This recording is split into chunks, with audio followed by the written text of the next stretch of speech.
Bemutatjuk a Kórház a város szélén című filmet. Írta Jaroszláv Dietl. 9. rész.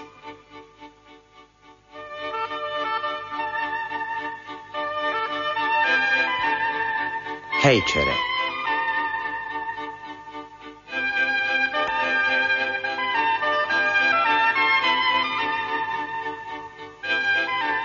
Rendezte Jaroszláv Dudek.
Az öregedésben az az egyetlen öröm, hogy a kopasz fejet könnyen megmosni, mint a rakoncátlan fürtöket. Tudja, én úgy vagyok, hogy az idő múlásával egyre szívesebben folytatom a mosakodás procedúráját. Hát én ezt nem mondhatom el magamról. De csak azért, mert nem tudja, hány műtét várja még a jövőben. Én viszont tudom. Ezzel meg mit akar mondani? Azt, hogy én már csak a centit vagdosom a méterből, mint a leszerelésre váró katona. Amíg beváltja a fenyegetését és utolsó alkalommal áll a műtőasztal mellé, az még nagyon messze van. Tévedés. Ez meg fog történni a közeljövőben.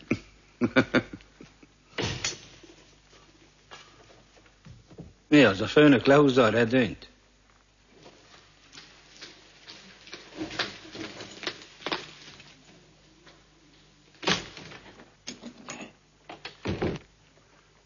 Hogy van a fiú? Ennyire meglátszik rajtam, hol voltam. Drága Erzsébeta, a világon nagyon kevés dolgot lehet eltitkolni. Egy járási kórházban pedig éppenséggel semmit. Egészen nyilvánvaló, hogy sem egy orvosnő és paciense gyönyörű vonzalma nem maradt titokban, sem az, hogy egy baleseti sebésztől a saját lánya ellopta a pénzét. Olyan sokat beszélnek erről? A lopásról? Nagyon sokat. Magamra gondoltam, meg Csemekre. Nyugodt lehet magukról is. És természetesen mindenki nagyon rossz lépésnek tartja, ugye? Na. Én már ezt a gépírást sosem fogom megtanulni. Ezáltal a világ egy bálzákot veszít el bennem. Még nem válaszolt a kérdésemre. Hát megpróbáltam kitérni, de rögtön tudtam, hogy nem fog sikerülni. Egy szóval Erzsébeta maga azt kérdezte, hogy az orvosok közvéleménye helyesli, vagy helyteleníti a maga lépését. Nos, válasz helyett inkább fölteszek egy kérdést. Ha a többi orvos egyhangulag helyteleníteni a dolgot, maga szakítana azzal a fiúval? Nem. Nem, na ugye hát akkor ne kérdezzen semmit, üljön a géphez, diktálni fogok. Baleseti sebészet. Strauss-Mayer doktort keresem. Azonnal adom. Egy női hang. Ha női hang, akkor nem engem keres. De szerintem a lánya. Persze, az lehet. Tessék. Irena vagyok, szia, apa. Szervusz. Apa, eljönnél hozzánk csütörtök este vacsorára? Miért valami ünnep van csütörtökön? Évfordulótok lesz? Igen, vagyis ahhoz hasonló. Rendben, anyáddal együtt ott leszünk. Apa, ne, anyát inkább ne hozd el. Ez kicsi furcsa, nem gondolod? Apuka, legalább most ez egyszer megtehetnél valamit a kedvemért. Na jó, jó, rendben van. Elmegyek. Akkor ne felejtsd, csütörtökön 6:30, szia. Jó. Hát a csütörtöki vacsorám el van intézve. Na, most már búcsúzom. Jó napot! És este siess haza. Úgy fogok száguldani, mint Niki Lauda. Csak hogy hamar hazaérjek. Te meg várj, és állandóan gondolj arra, hogy mennyire szeretlek. Napot. Jó napot, doktor úr.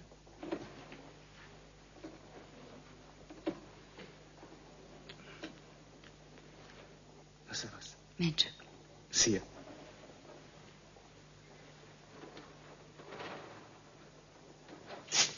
Üdvözletem! Jó napot. Ki van ma a 8-asban? Vera Stankova. Az 1-es ágyon el kellene látni a beteget, ágyneműt húzni, beadni a gyógyszereket. Megyek. Vera ugyanis az esküvőivel kapcsolatban intéz valamit. Mondd, Árnos, te érted ezt?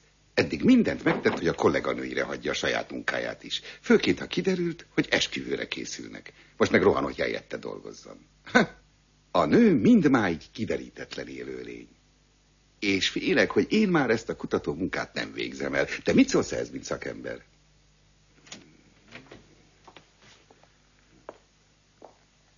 Jó reggelt. Jó reggelt, hogy aludt a fiatalasszony? Köszönöm jól.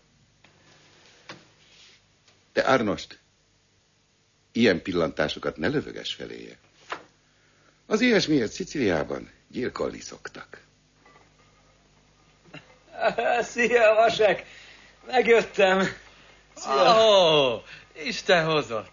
Reméljük ez volt az utolsó alkalom, amikor a műtőben jártál. Én is remélem, minden esetre most már itt vagyok. Na, milyen volt? Mesélj, mit csináltak? Hát, köszönöm. Örülök, hogy túl vagyok rajta, mondhatom, elegem van. Aha, most már egyforma hosszú mindkét lábad? Ne is kérdezd, remélem egyforma. Hogy reméled, ők nem mérték meg? Vagy nincsen szóstop? Dehogy nem, bizonyos, hogy megmérték, csak az egész műtétet átaludtam. Hát ez elképesztő. Nem értelek egy ilyen gyönyörű operációt átaludni. Én a szemem se hunynám le, hogy mindenre emlékezzek. Ez az én szerencsém. Rám szakadt a ház, de még egy kis altatásban sem volt részem. Vasek, nem akarsz egy hordozható televíziót? Jó napot. Jó napot. Hát ez csodálatos. Ilyen gyönyörű ajánlatot nem is vártam. Kíváncsi vagyok, hogy fogod véghez vinni. Az semmi. Itt az egyik betegnek van egy hordozható készüléke, de úgysem tudja nézni, mert a szemével valami baj van. Figyeled, össze-vissza mesél, mert nem akarja bevallani, hogy nem sokára feleségül veszem. Micsoda? Mit csodálkozol? Vedd tudomásul, hogy egy szerelő is férfi, még ha megütötte is a fenekét. Nem, én komolyan kérdezem, ti ketten összeházasodtok? Nem, csak Vasek csak úgy viccben mondott ilyet. Na, neked csak vicc ez az egész. Ne, dehogy is. Na azért, mert nekem sem. És többet ilyesmivel ne is gyanúsíts.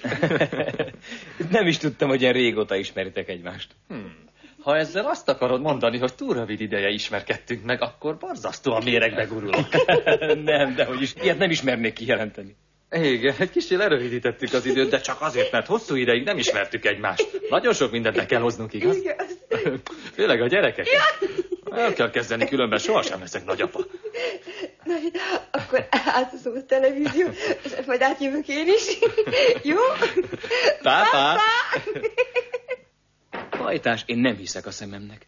Én azt hittem, hogy óriási, csodálatos dolgokat fogok átélni, de hozzád képest mindez semmi. Nem rémít el a saját elhatározásod? Dehogy is nem. Csak hogy előtte ezt nem mutathatom. Miért nem? Hogy miért nem? Nem sokára 30 éves. Egyáltalán nem gyönyörű nő. És el tudom képzelni, hogy az elmúlt évek alatt mennyi csalódás érte. Ennek a nőnek iszonyú nagy szerencséje van, hogy rád szakadt az a ház, igaz? Hát ide figyelj! Nagyon tévedsz, ha azt hiszed, hogy minden egyes ismerkedést hajlandó vagyok azzal kezdeni, hogy rám szakadjon egy égő szerelőcsarnok. Szóval, főorvos úr, már az értekezlet előtt megkért, hogy jelentsen be, szeretne elsőként hozzászólni a mai napirendhez. Most tehát átadom neki a szót. Tulajdonképpen nem is a napirendhez akarok hozzászólni, tisztelt kollégák. Búcsúzni szeretnék. Minden számba vehető körülmény mérlegelése után elhatároztam, hogy kérni fogom mielőbbi nyugdíjazásomat. Már így is csak nem 2 évvel túlléptem a korhatárt. Azt hiszem, ideje tárgyilagosan önvizsgálatot tartanom, és az osztályomon lehetővé tennem, hogy a fiatalok felváltsanak. Ezzel kapcsolatban kérem, hogy a bizottságban betöltött tisztségem alól is mentsenek fel. Nem akar valaki hozzászólni az elhangzottakhoz?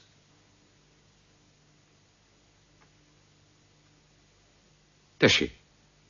Én tudom, hogy eljön az a nap, amikor egy főorvos rájön, hogy ideje félreállnia, és ezt meg is érzi idejében. Na nem minden. Hogy nyugdíjba kell mennie.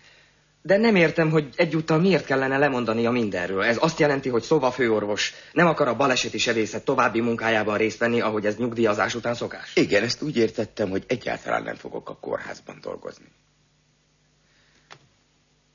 Ne haragudjék, de bennem az a gyanú támadt, hogy amikor valaki ilyen hirtelen elmegy, legtöbbször azért történik, mert sértve érzi magát. Valami vagy valaki sérti, és ez a tiltakozás egyik formája. Nem ilyesmiről van szó véletlenül? Egyáltalán nem. Az osztályt úgy hagyom el, hogy mindenkivel jó viszonyban vagyok. Szomorú, hogy búcsúznom kell, de ennek is meg kell történnie. Ha most nem, hát később. Mégis most, hogy elmegyek, jól szervezett osztályt hagyok magam mögött. Én pedig máshol még hasznos lehetek. Szükség lehet rám. Nyoma sincs bennem semmiféle keserűségnek. Itt éltem le a legszebb éveimet, szinte az életemet. És jólesően fogok visszaemlékezni. Kívánom, hogy a fiatal orvosok is olyan örömmel jöjjenek, mint én jöttem ide. És annyi örömük teljék a munkában, amint nekem tellett.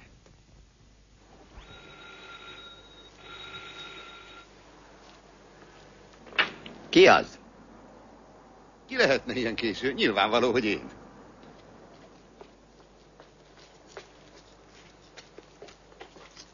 Történt valami?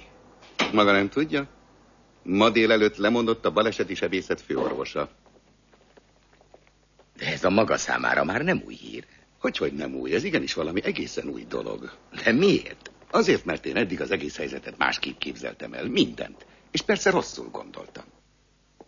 Azt hittem, hogy maga formálisan lemond, ugyanis én formálisan átveszem az osztályt, de minden marad a régiben, és dolgozunk tovább. Hirtelen kiderül, hogy maga nem csak lemondott, hanem teljesen megszakít minden kapcsolatot, és elhagyja az osztályt. A főorvosi szék pedig üresen marad. És persze engem jelölnek utódjául, mert nyilvánvalóan számításba jövök, mert közel távolban nincs más, aki megfelelő sebész, ezért engem neveznek ki. Na, rendben van. Én leszek tehát a főorvos, csak hogy mindenért felelni fogok ám, de mindenért.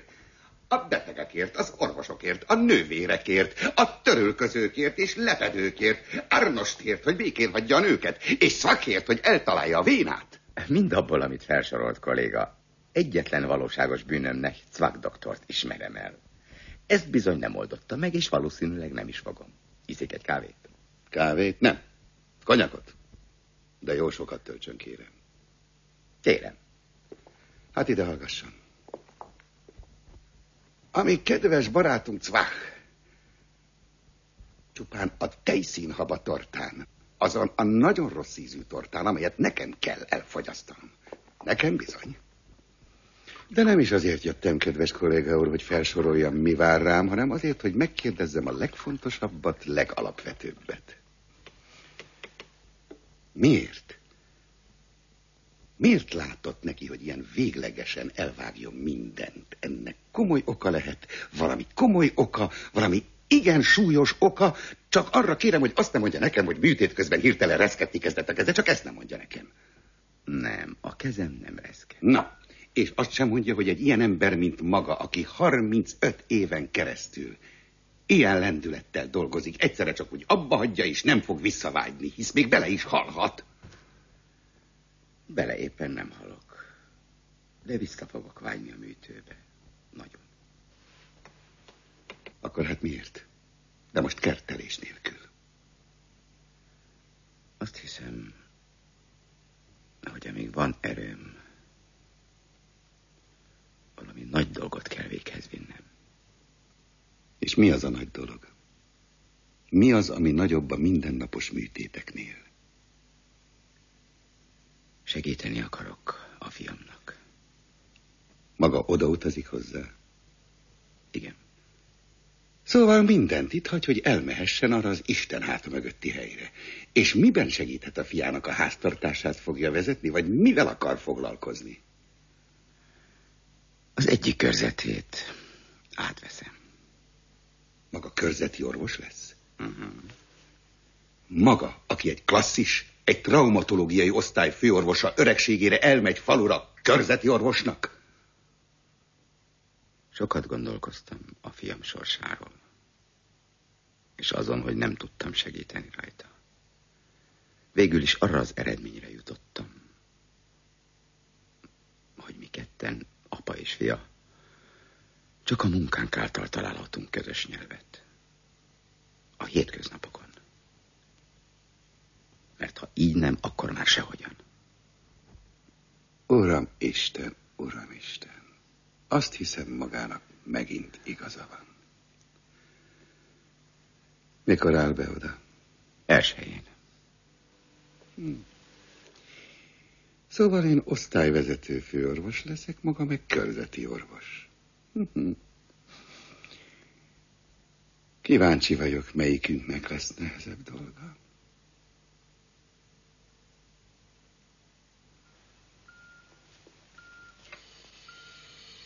Telefonhoz kérik, doktornő. Figyelje. Igen.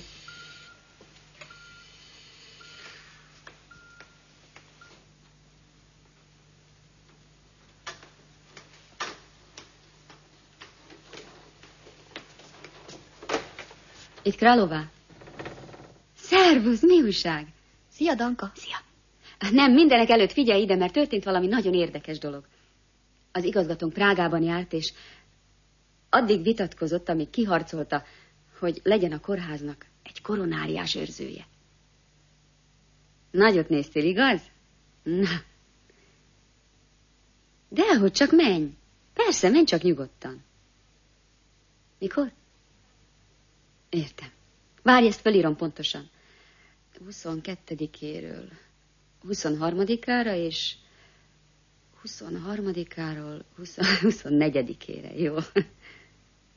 Persze, tudom, majd visszaadod. Szervusz. Szia. Mit szólsz ehhez, Erzsébet? Koronáriás őrzőt kapunk, hallod? Az olyan, mintha nemesi rangra emelnék a kórházat. Te mióta ügyelsz mások helyett Haza is? kellett utazni a néhány napra, ezért vállaltam. Na de miért éppen téged kért ilyesmire? Miért ne kérhetne engem? Mert kisgyereked van, akit egyedül nevelsz. Csak hogy a gondnoknő lányának is van egy pontosan ilyenkorú gyermeke. És Eliszka szívesen van vele együtt. Olyankor nincs gondom. És akkor napokig nem látod a gyerekedet? De nagyon vágyom utána. Gyere.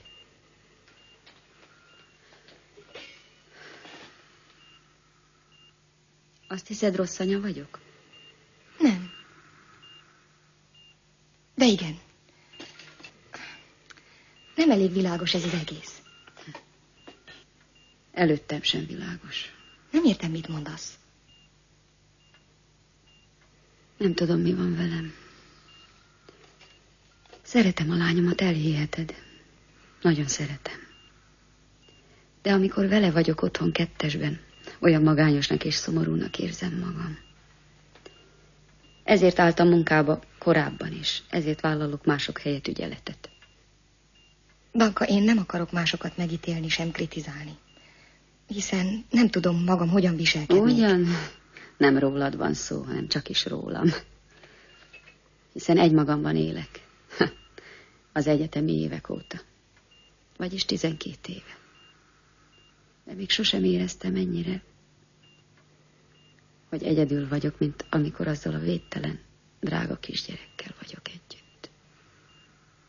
Miért nem szóltál már korábban? Minden szabad percemben elmehetek hozzád. Ugyan nem kell. Minden este, ha nem vagyok ügyeletben, meglátogatlak. De nem erről van szó. Hanem miről? Tudod, 2 szülőre van szüksége. 2-re, hogy törődjenek a gyermekkel, hogy féltsék, hogy tanítsák és szeressék. Én pedig nem tudom a lányomat 2 helyett félteni, szeretni. Képtelen vagyok. Szóval sajnálod, hogy világra jött? Nem sajnálom.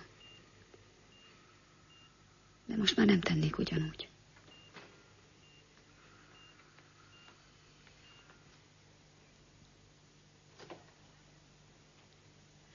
Jöjjön csak, főorvos úr, jöjjön, és azonnal árulj el, mivel kínálhatom, kávéval, teával, erősebbet nem adhatok, hiszen munkaidőben vagyunk, ugye? Köszönöm, kávét éppen az előbb ittam. Köszönöm, kisasszony. Foglaljon helyet. Igazgató úr, én azért jöttem, hogy búcsút vegyek öntől. Szóval még az osztályon konzultásként sem akar dolgozni? Legalább néha-néha. Köszönöm az ajánlatát, de nem. Úgy gondolja, hogy Tinistében, mint körzeti orvos többet használhat az egészségügynek? Szóval ön már erről is tud. Hát persze. Megkérdezték, hogy ki az, aki új orvosnak oda megy hozzájuk, mennyire megbízható. Igen, tudom. No, de ne féljen, azt válaszoltuk, hogy olyan nagy tudású körzeti orvosuk lesz, amilyenről ott egyáltalán nem is álmodnak.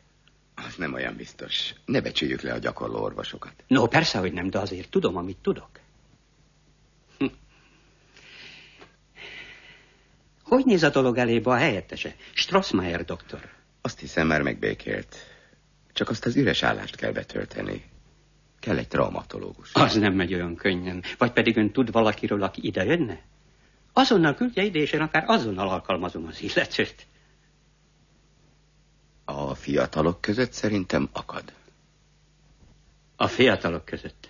Hát majd keresgélünk közöttük. Mennem kell. Kezdődik a rendelés.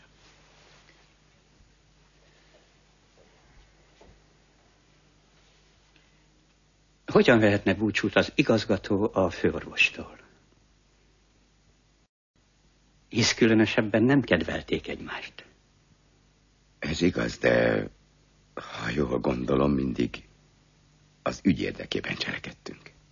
Ez bizonyos.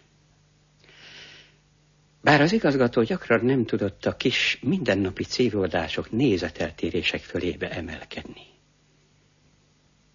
És nem mondta meg a főorvosnak, hogy nagyra becsüli. És a munkájában úgy megbízik, mint senki máséban. Most mondom csak, bár most már késő.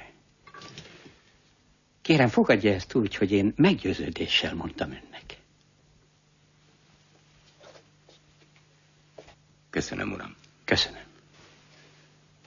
És ne haragudjék a makacskodó főorvosra. Itt a látogatás. Kezdődik a látogatás. Minden rendben van? Igen, azt hiszem, igen. Nézze meg a gyerekeket. A kis Marek nem öntötte le magát kávéval, mert az anyja megint botrányt csinál. Nemrég voltam ott, nem öntötte. De leöntötte.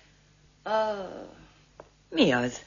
Hogy lehet az, hogy maga már járkál a folyosón? Rövid ideig már szabad. Már szabad? Csak nehogy egész látogatás alatt a folyosón álljon, legyen óvatos.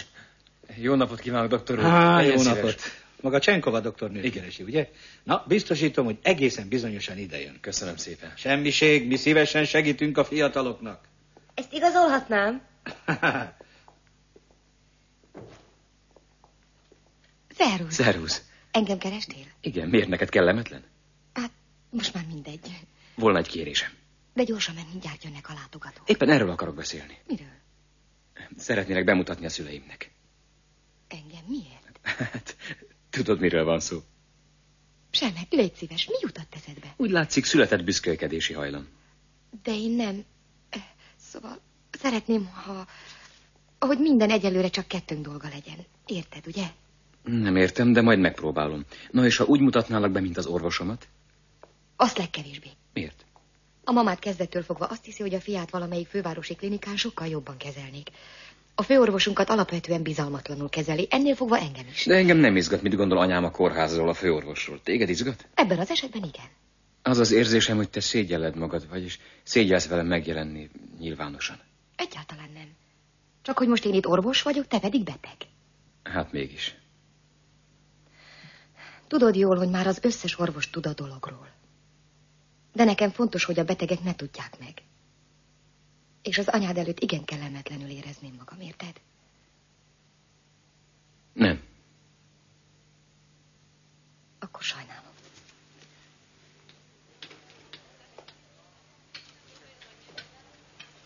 Köszönöm. Kérem. Jó napot.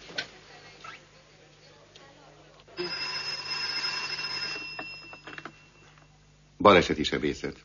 Te vagy az apu? Igen, én vagyok. Nem felejtettem el, ma este. Emiatt telefonálok. Vagyis miért? Hogy ne gyere el? Mi az, nincs a boltban krumpli, vagy mi? Nem, dehogy is. Csak megváltozott a helyzet, és ezért. Tehát enni bármilyen helyzetben tudunk, nem? Már nincs értelme. Anyádat rokonokhoz küldtem, én meg éhes maradjak. Majd eszel virslit. Szia! Na, köszönöm. Még jó, hogy nem borotválkoztam meg. Teljesen hiába való előfeszítés lett volna. Itt láthatja a nyomor tetejét. Éppen most maradtam le a vacsoráról. Már látogatás van? Igen. Na, ha valami igazán nagy dolog történne, amit még a legkitűnőbb cvak sem képes elintézni, akkor tudja, hol találhat meg. Doktor úr, mikor engedik haza Mareket, mert a tengerpartra utazunk vele? A kis Marek? Már emlékszem. Miért a tengerpartra? Mert a szomszédom mondta, hogy az ő fiát is a tenger hozta rendbe, és most egészséges. A szomszédja szintén sebész szakorvos? Nem az. Nem az, mert ha az lenne, saját szakorvos rendelőt nyithatna. Mivel azonban a fia itt van nálunk, ezért nem utazhat a tengerre. De már kifizettem a beutalót, most mi legyen vele? Sosem tudtam, hogyan lehet ilyen beutalóhoz hozzájutni. Azt sem tudom, hogyan lehet megszabadulni tőle. Tiszteletem, asszonyom. Borzasztó cinikusak ezek az orvosok. Úgy van, én is azt hiszem, hogy ha a beteget nem hagyom utazni, az cinizmus. De ha elengedném, hogy a csontjait tönkretegye, akkor humánus lennék, ugye?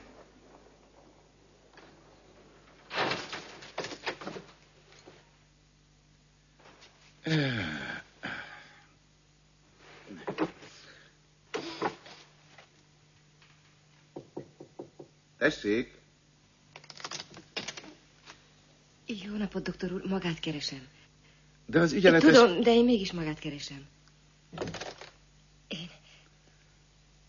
Szóval én sokat gondolkodtam azon, hogy melyikükhöz forduljak a kérdésemmel, de... Szóval, és úgy gondoltam, hogy maga ért meg legjobban az összes orvos közül. Én? Tudom, hogy még mindig arra a butaságra gondol, hogy fáj. Dehogy is, az már régen volt. Igen, de én azt hiszem, igaza volt. Akkoriban én tényleg buta voltam. Akkor? Pardon. Mondjuk lehet, hogy most is. De én mégis kérdezni szeretnék magától valamit. Kérem, tessék. Miről van szó? Ez egy kicsit kényes, vagyis nagyon intim dolog.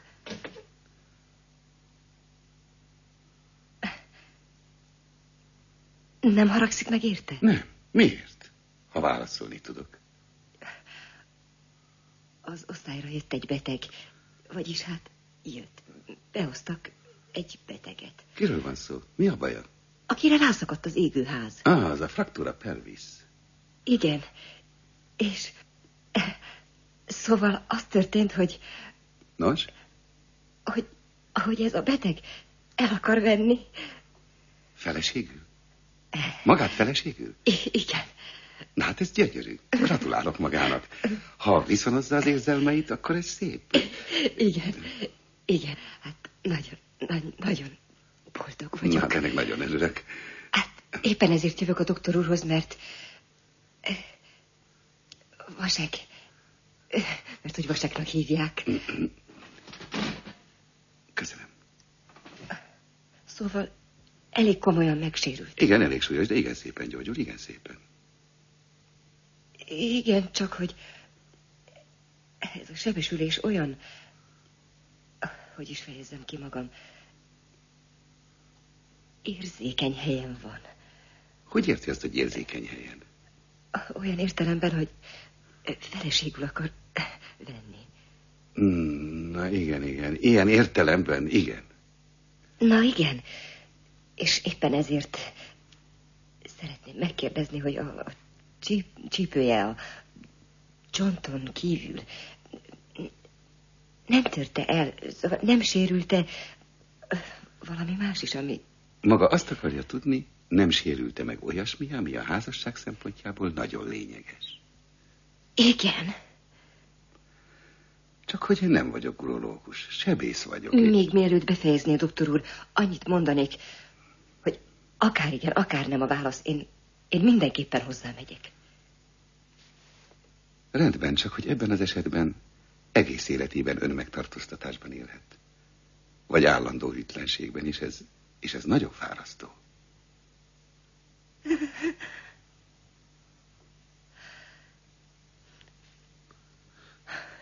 Én szeretem őt. Ennyire? Igen. Akkor most mit óhajt tőlem? azt szeretném kérni, ha esetleg valami sérülés vagy baj lenne, ne mondja meg neki.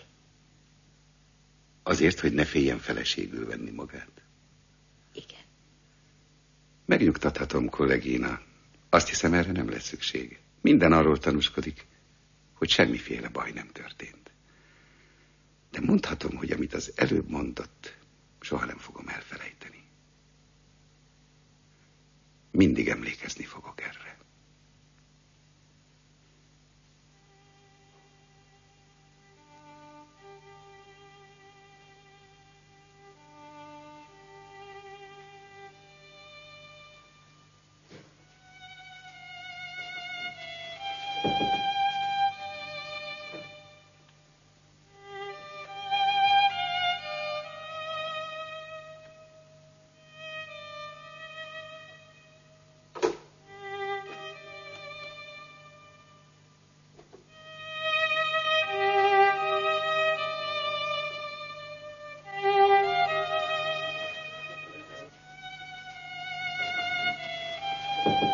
Tisztelt főorvos úr! Engedje meg, hogy utolsó műtétje alkalmából megköszönjük önnek, mindannyian, akik ön mellett dolgozunk, hogy 35 éven át jó volt hozzánk. Amire a kislány nyilvánvalóan mindre emlékszik. Köszönjük, hogy sok mindenre megtanított, hogy mindig türelmes volt hozzánk, és mindannyian azt kívánjuk, hogy a további évek során a műtő személyzetét mindig tartsa meg jó emlékezetében. Tisztelt és kedves kolléganők és kollégák! Nem tudom, miféle kémek jelentették ezt maguknak, hogy a mai műtét az utolsó műtétem. Sajnos ez az igazság. Ezért aztán nem marad más, mint hogy megköszönjem a szép szavakat és a virágokat, és búcsúzóul elmondjam maguknak, hogy mindig szívesen dolgoztam mindannyiukkal. És mindig elégedett voltam, még ha ezt nem is mindig nyilvánítottam ki. Ha viszont néha nem voltam elégedett, azt rögtön kinyilvánítottam.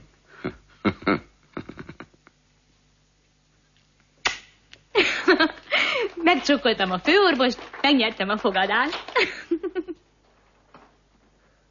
Soha nem hittem volna, hogy ez az Andrea ilyesmire is képes. Mert olyan keveset foglalkozol a lányokkal. Na, ne beszélj össze-vissza.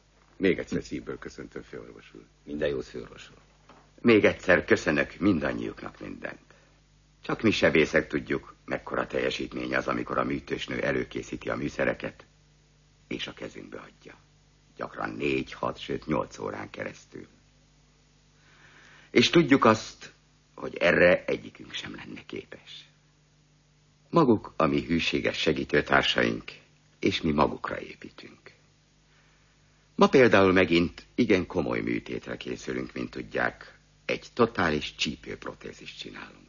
De én tudom, hogy ez a komoly műtét minden zavar nélkül fog lefolyni. Csak azt kérem, hogy mindent idejében készítsenek elő, és véletlenül se kelljen a szükséges dologra várni. Továbbá azt is kérem, hogy a műtéti terület biztosítása pontosabb legyen, hogy kevesebb beszéd hangozzék el, hogy mindig elég vér legyen kéznél, hogy a műtét lefolyása alatt mindenki teljes mértékben koncentráljon. Ámen. Ámen.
Köszönöm szépen.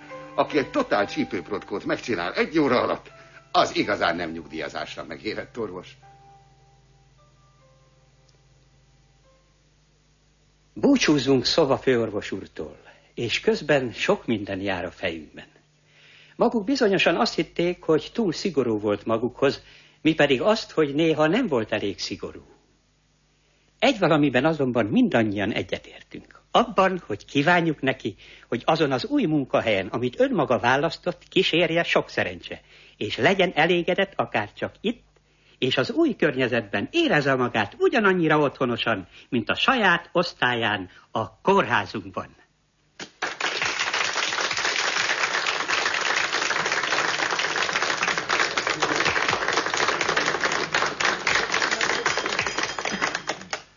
Engedjék meg, hogy bevezetőül rögtön hangsúlyozzam, miszerint erre az egészre kizárólag én fizetek rá.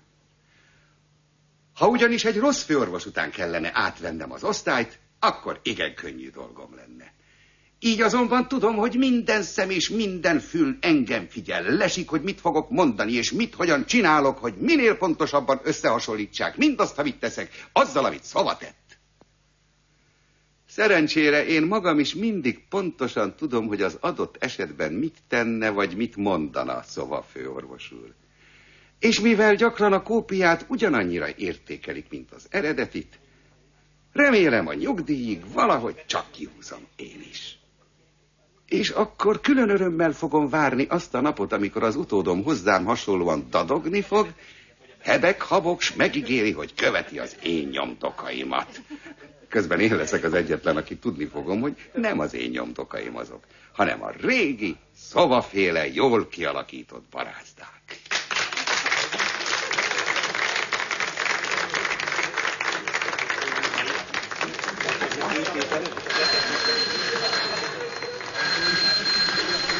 Igen, tessék.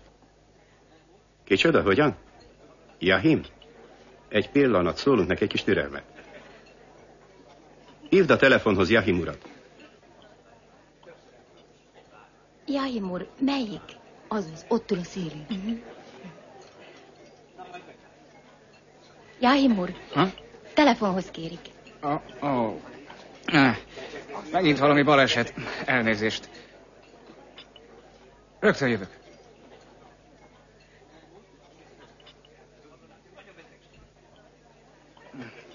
Tessék, itt Jahim.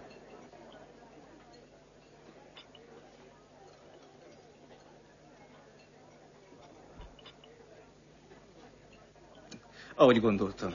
A helyszínig és vissza legalább 1 órás út. Ha sietek, talán még visszaérek ide. Kikísérlek. Jó szívecském.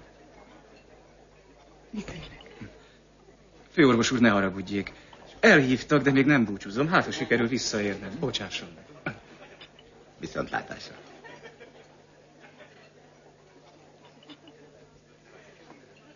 Esbeta, bocsásson meg, mindjárt jövök. Nem csak kiszellőztetem a fejemet.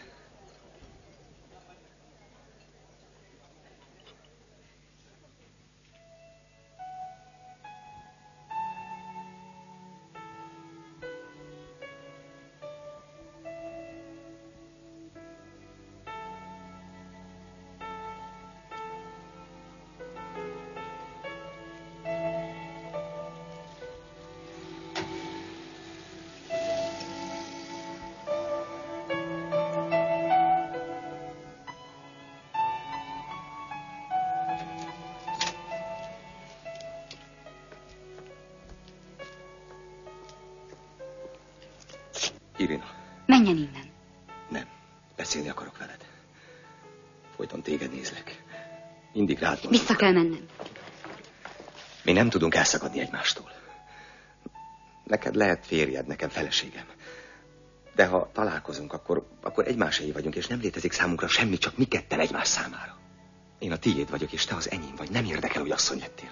És egyáltalán nem érdekel, hogy előttem csókolózza a férjeddel. Mindez semmit sem jelent, mert én tudom, hogy az enyém vagy. Én pedig a tiéd. Mi egymáshoz tartozunk. Te az enyém vagy, én pedig a tiéd. Senki másé nem lehetsz. Inka. Csodálkozom. Inka, kérlek, válaszolj.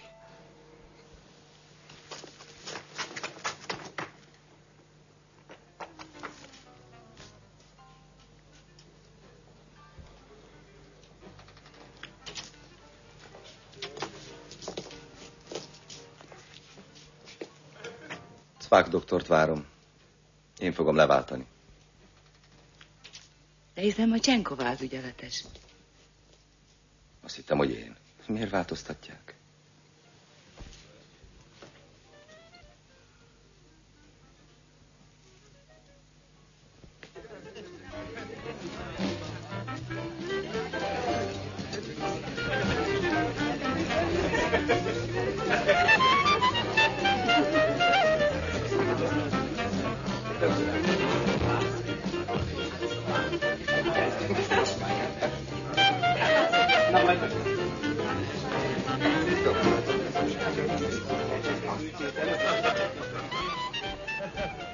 Román már elment? Már régen.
Bocsánat.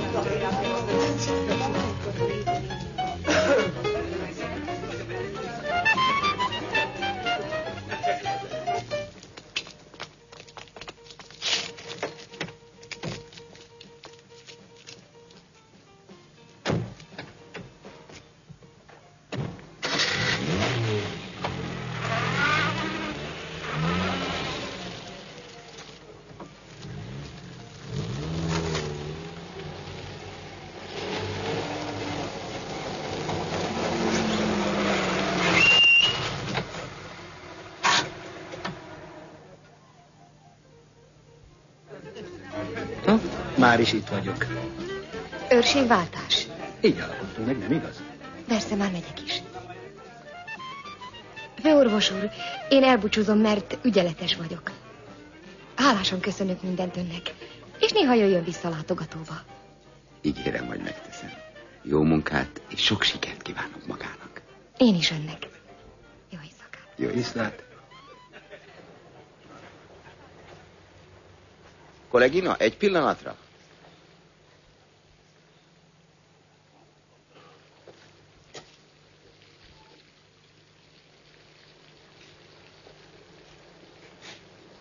El kell mondanom valamit. Nem akarok úgy búcsút venni magától, hogy ezt elhallgattam maga előtt. Igen? Nézze, én tévedtem. Miben? Magában. A munkáját az első perctől kezdve kétkedéssel és bizalmatlanul fogadtam. Most viszont bevallhatom, tévedtem, és nem igaz, hogy magából sohasem lesz jó sebész. A fordítottja igaz. Meggyőződésem, hogy egy valódi traumatológussal beszélek. És örülök, hogy beismerhetem a tévedésemet. Köszönöm, főorvos úr. Ezzel olyan boldoggá. Köszönöm.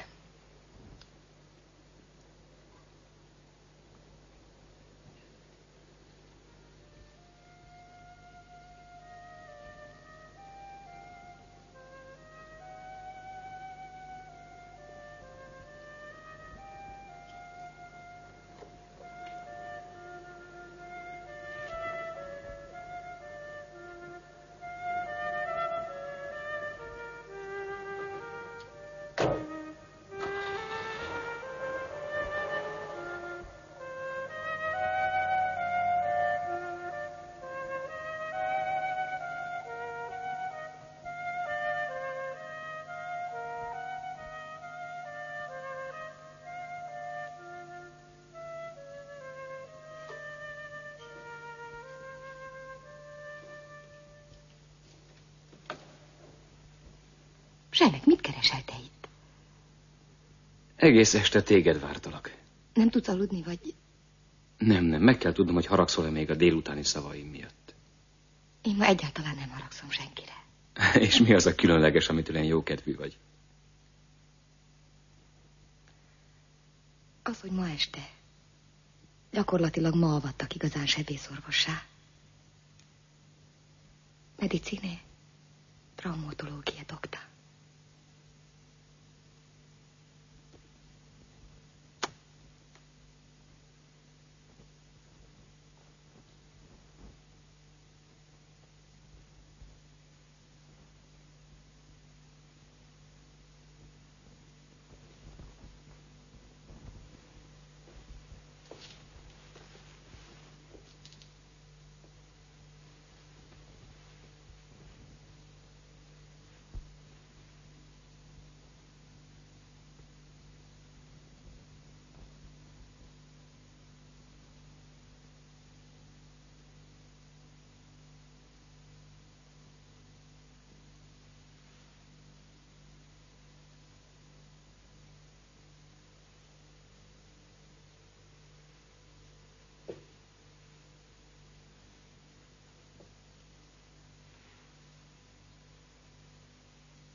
Szóval a főorvos úr végleg elmegy? Az ember sohasem tudhatja, mi a végleges, és mi nem az. És mondja, nem akarná eladni ezt a házat? Volna rá egy jó vevő. Készpénzzel fizet. Nem. Azt nem. Na és itt fog állni a ház üresen? Kár érte. Megállapodtam a kórházzal, hogy ideiglenesen szállást adok egy orvosnak, amíg nem szereznek neki lakást. Hát akkor szerencsés utat. Köszönöm. És szépen teremjen a kertje. Köszönöm.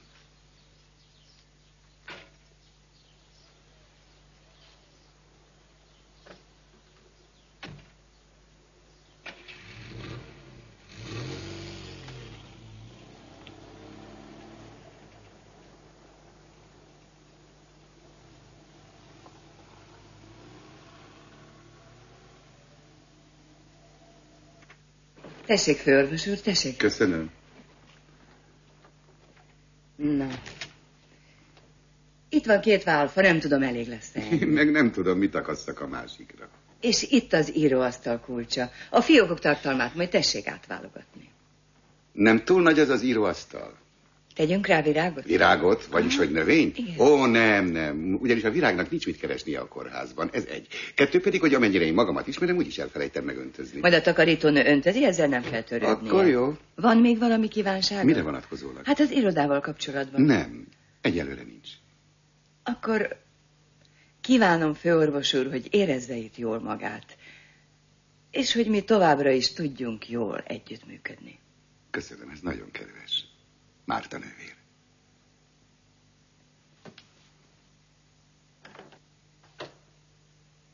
Viszontlátásra, főorvos úr.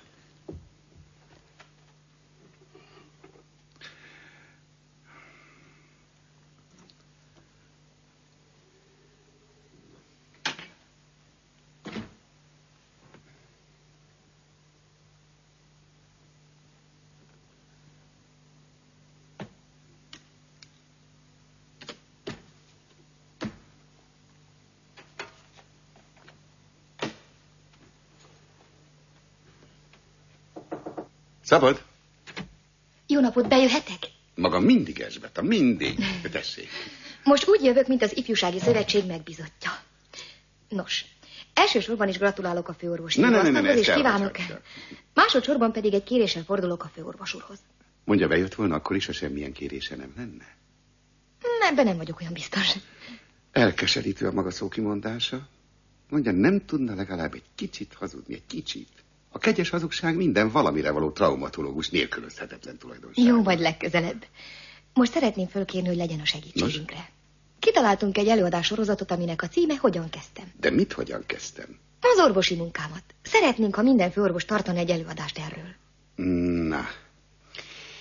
Nézze, Erzsébeta, ha talál a kórházban csak 3 olyan embert, aki hajlandó engem meghallgatni, ebben pedig kételkedem, akkor én kész vagyok maguknak mesélni. Megígérhetem, hogy találok. Legalább 30-at. Bocsásson meg. Tessék. Te vagy az? Igen, én vagyok.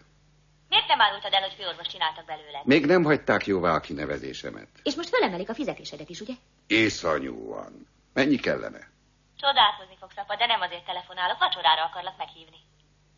Mondd, miféle csoda történt, hogy te folyton vacsorára akarsz meghívni engem? Eljössz? Na várj csak, megnézem, előbb nincs-e valami programom.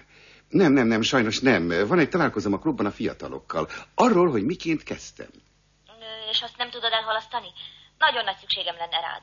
El se tudom képzelni, mire kellek neked olyan hirtelen. Szóval eljössz? Nem, nézd, Irenka, légy szíves, hívjál fel más alkalommal. Majd máskor, jó? Majd máskor felhívsz, vagy máskor, jó? Papa, szia! Ne haragudjon, hogy a maga meghívását magánéletem céljaira használtam fel. Nem haragszom. Véleményem szerint az apák soha semmi áron ne avatkozzanak a lányaik magánügyeibe, különösen akkor ne, ha erre a lányuk még fel is kéri őket. Akkor se, amikor a lányuk egyedül érzi magát. Maga egyedül érzi magát? Nem, én nem, de maga most haragszik rám, hogy kéretlenül beleszólok a magánügyeibe. Aha, úgy gondolja, hogy Irenka érzi magát elhagyatottan. Nem gondolom, hanem tudom. És tudom, hogy magától várja a segítséget. De miben lehetnék én segítségére? Nem ismerem a dolgait. Már azzal is segíthet, ha ott van, ha ő maga mellett érezheti az apját.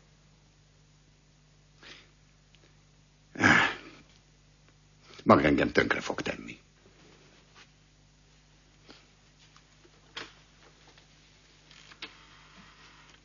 Strossmayer, kérem, hívja fel a lányomat és kapcsolja ide.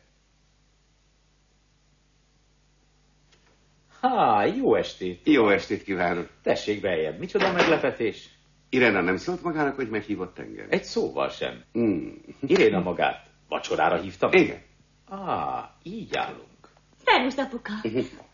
Olyan fontos vagy, mint egy óra. 1 perc, és már is vacsorázunk. Légy szíves, tölts valamit apukának. Parancsoljon. Köszönöm. Foglaljon helyet.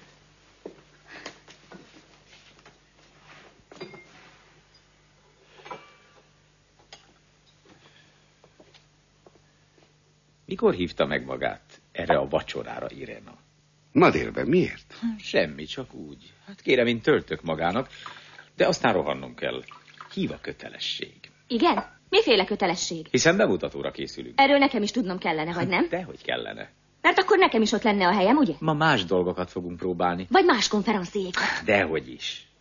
Akkor pedig vigyél magaddal. Csak nem akarsz folyton a sarkamban járni. Apa, légy szíves, mondd meg neki, hogy vigyen magával. Hogy én? Hát végül is ez a ti dolgotok.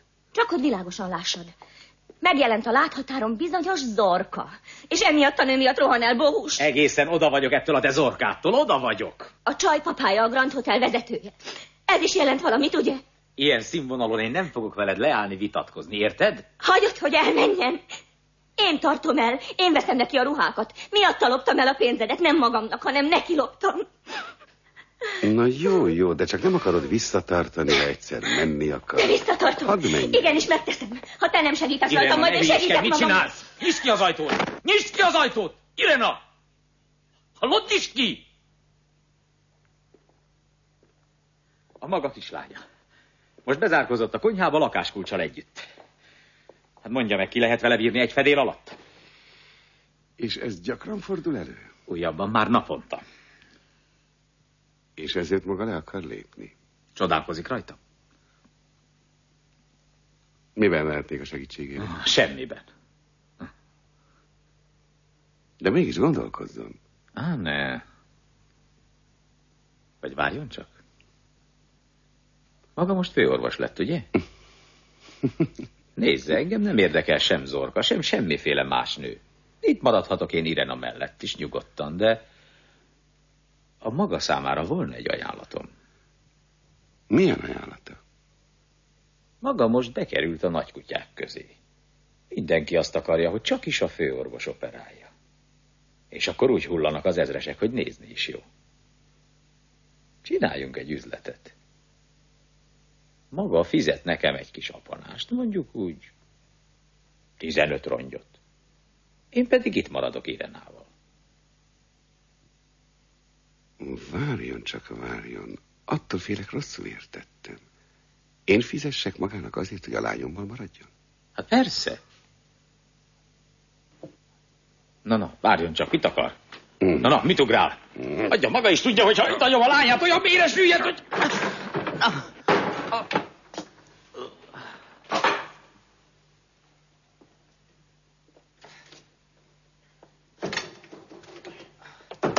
A kulcsot!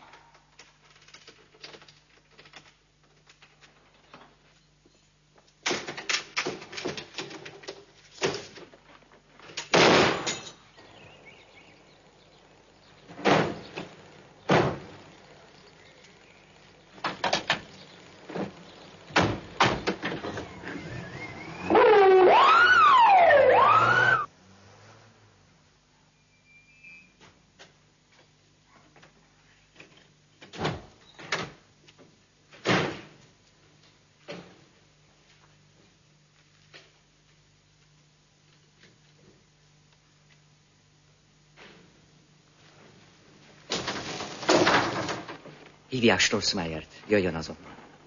Igen. Sebészeti rendelő, tessék. Strossmayer főorvost keresem. Főorvos úr az intenzív keresi. Én vagyok. Főorvos úr, behozták hozzánk a lányát. Irenát. Mi baja? Gáz és gyógyszer. Bocsánat.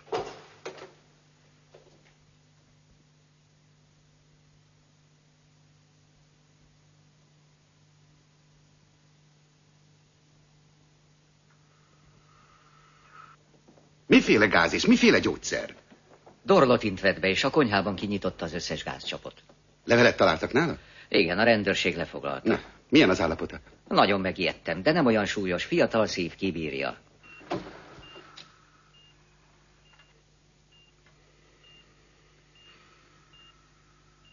Öntudatánál van?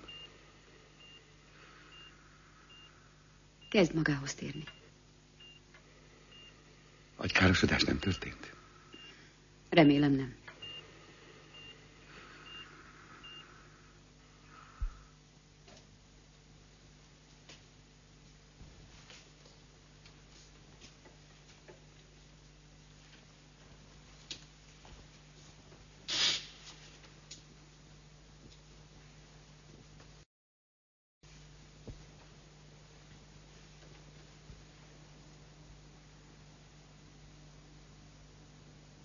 Vajon miért tette?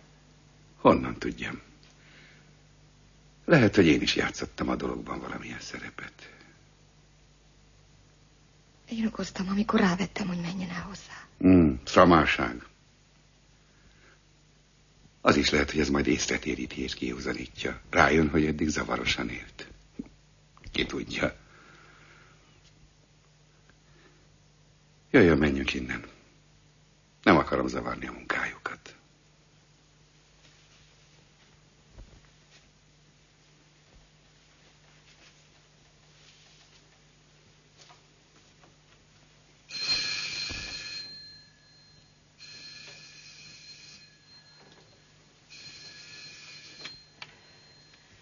Intenzív? Igen, itt van, mindjárt adom. Doktor úr! Az igazgató főorvos keresi.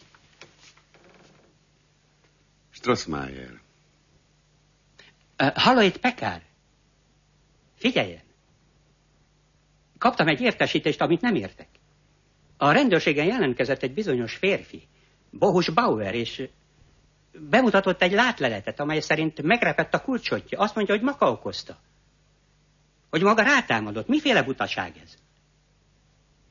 Többé-kevésbé így igaz.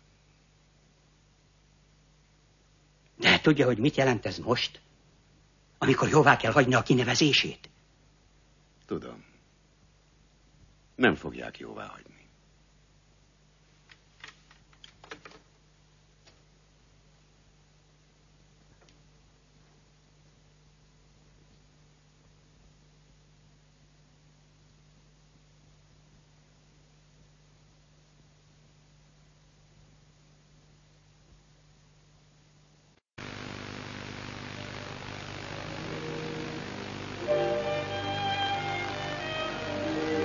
Bemutattuk a Kórháza város szélén című filmsorozat 9. részét. Helycsere.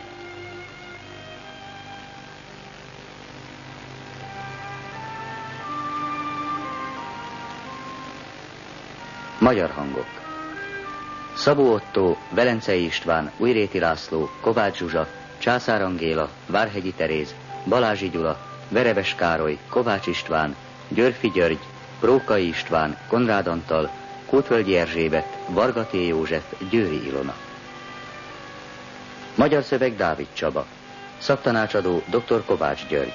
Hangmérnök Láng Noémi. Rendezőasszisztens Szőnyi István. Vágó Kálmán Katalin. Gyártásvezető Nagy Mária. Szinkronrendező Hazai György. A szinkron a Magyar Televízió megbízásából a Pannónia Filmstúdióban készült.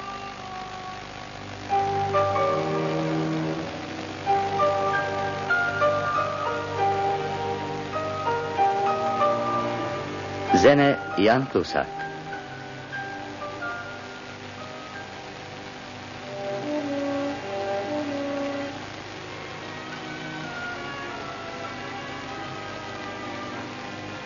Vezető operatőr Jindřich Novotny. A filmet rendezte Jaroszláv Dudek.